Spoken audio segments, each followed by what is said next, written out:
Today, as we talk about education, we think of a learning environment, and learning environment is not just in the school. It must be in the family, it must be in your home, it must be in your community, it must be in your places of worship. And the whole idea of a learning environment is the key. Schools is part of that learning environment. It isn't the one and all solution to learning for children and for adults as well.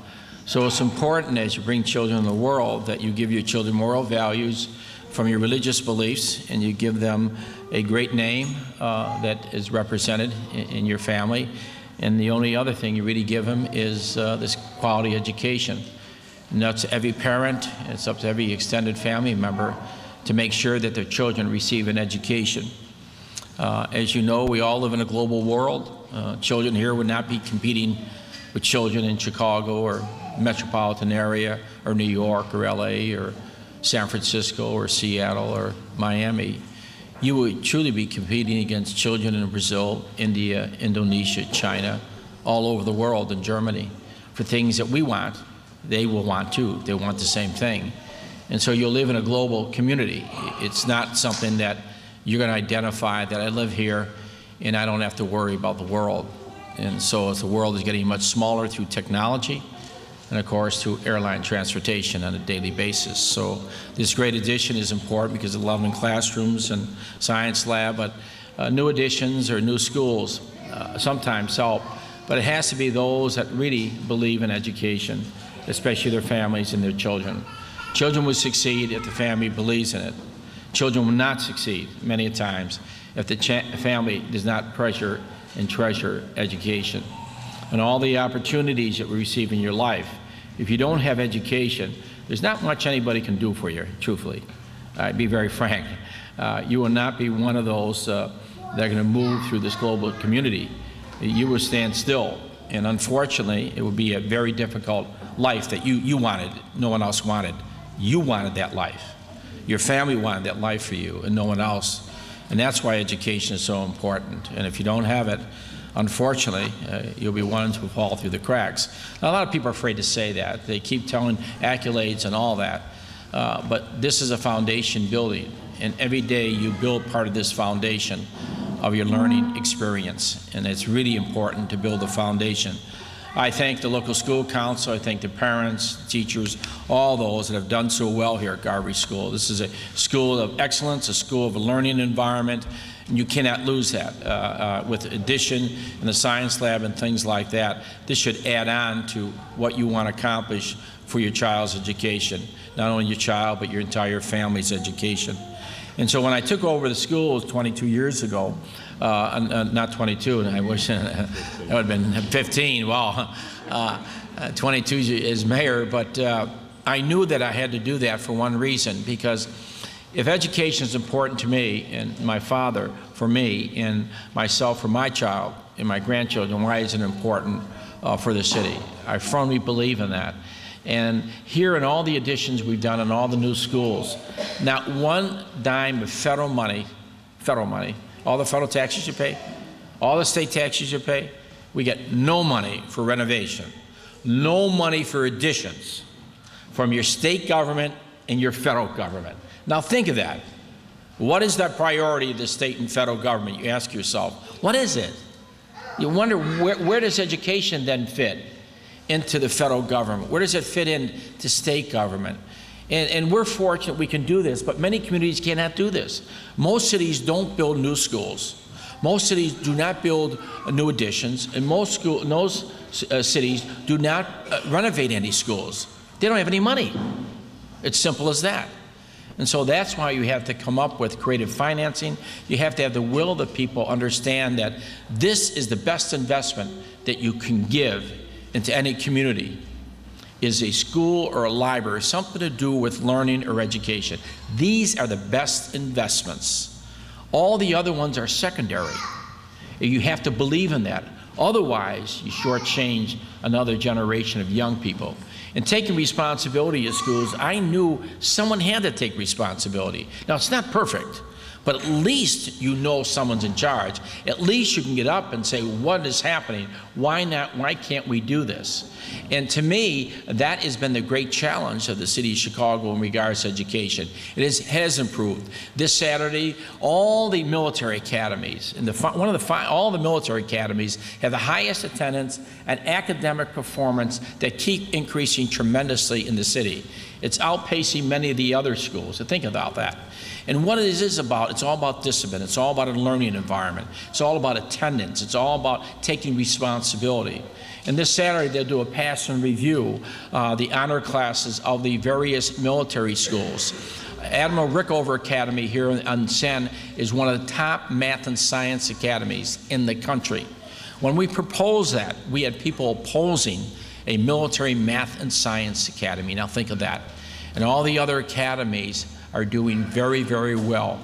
Many of our revitalized schools, many of our charter schools are doing well as well, because you need competition. We have competition in government, we need competition in education. Education cannot be one solution, one way of doing everything. Every child learns differently, we know that. As parents, we know that. And so you have to have different techniques, you have to have different options for children to learn. One size does not fit all. I firmly believe in that, because if it's true, then it's failed. It cannot fail again. I'm not blaming anyone. I'm not blaming teachers, but everyone works for you. I work for you. All the teachers work for you. All the government employees, local, state, and federal, county, we work for taxpayers. I don't work for an association. I don't work for a union. You pay the taxes. You pay the salaries. You pay the benefits. You pay the pensions. You pay the sick leave. You pay the workman's comp.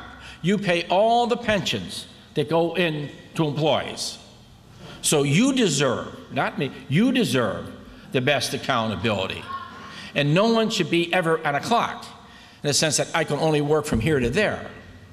Then people must owe me a huge fortune because I work long hours. You know, I'm here because I believe that you have to have passion in public service. We are public servants.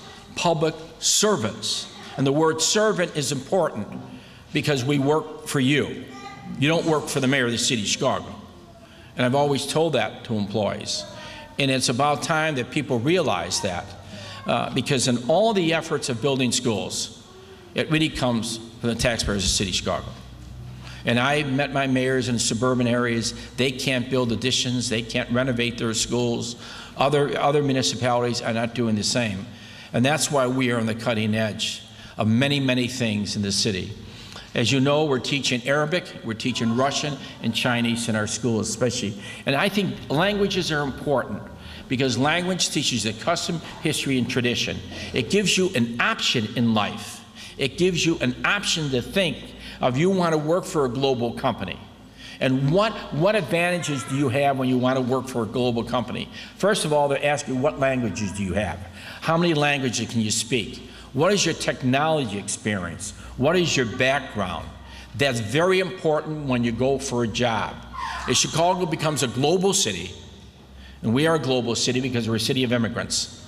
We started with immigrants, we have immigrants, we'll always have immigrants. When you have immigrants and younger people moving from all throughout the Midwest into Chicago in America, you have this energy of immigrants and young people coming into this city. And that energy is important to the future of the city and the future of these young people.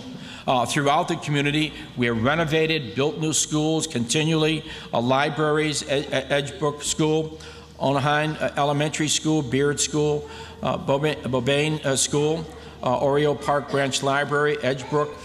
We invested in a new police station, a modern facility, and as well as the creation of many parks, Grandparents Park, Centennial Park, 16 new playgrounds built by the Chicago Park District we're very proud of. And also the ADA accessibility in many of the parks were needed, which is really important both for children and for adults. We improved Wilson Park, Memorial Park, Eagle Park, Norwood Park dog-friendly area, fitness center, which is really important. Elson Armstrong Industrial Corridor, transit-friendly development. You have transit, and of course people want to live near transit. It's very, very important. Tax increment financing, give $15 million in TIF assistance. Streetscape reconstruction projects, Milwaukee, Montrose, Irving Park Road. Rehab of the Clee department store on Milwaukee Avenue to mixed-use development neighborhood center. Marketplace at 6 Corners. We spent about $20 million on that project, which is really important. We have small business grants to small businesses like pizza parlors, salons, little businesses that they can't get any money to rebuild the front of their businesses or their kitchens and things like that. So we give them grants program to rehab their building, which we're really proud of. We have many senior suites at Jefferson Park, which is really important. Historic bungalow in the area, many bungalows. I grew up in a bungalow, how important bungalows are. The architects and the construction people did a great tradesmen that did a great job. So we give them grants to rehab these buildings for energy costs and updating many of the things that they need in wonderful historic bungalows, which is really part of this great city. Like anything else, we firmly believe that all the people that really represent the block clubs, community organizations, the local school council, park council, libraries, and families that really make up the city, and you're the key to the success of this city.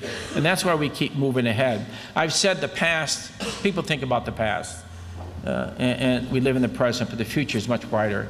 And the future for these students at Garvey School will be much, much brighter.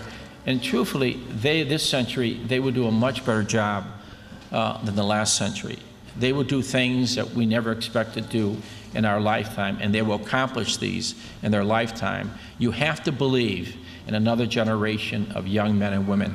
And we see that continually every day in America, where some young man or woman goes to the Army, lost their life, and you have a little article about this big about them. You read their name, age 22, where they're from, they gave their life. And to me, these are exceptional young men and women who have volunteered on behalf of this country, who take their orders from the President of the United States and do something extraordinary for freedom and democracy.